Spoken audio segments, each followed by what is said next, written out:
Hello, కుట్ర ఎదుర్కొన్నాడు కానీ కుట్ర చేయలా.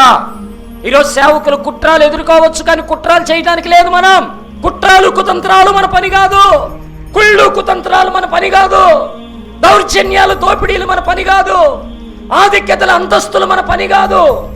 సంఘములో ఉన్న వారిని 2గా 3గా చీల్చి మన వైపు తిప్పుకునే ప్రయత్నం మంది కాదు.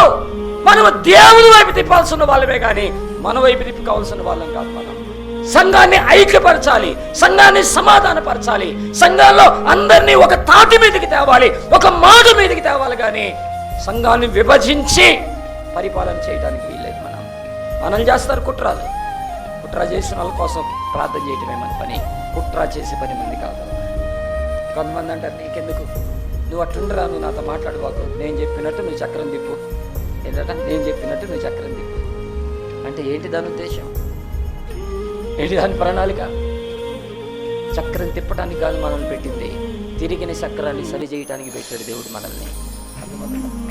చక్రం తిప్పడానికి కాదు మనల్ని, తిరగబడిన చక్రాన్ని సరి చేయటానికి, ఆగిపోయిన చక్రాన్ని మరలా అది పరిగెత్తించడానికి, ఇరిగిపోయిన చక్రం బాగవటానికి, తుప్పుబట్టిన చక్రం ఆయిలేసి మరలా సజావుగా వెళ్ళటానికి. చక్రం తిప్పడానికి కాదు, చక్రం తిప్పడానికి కాదు.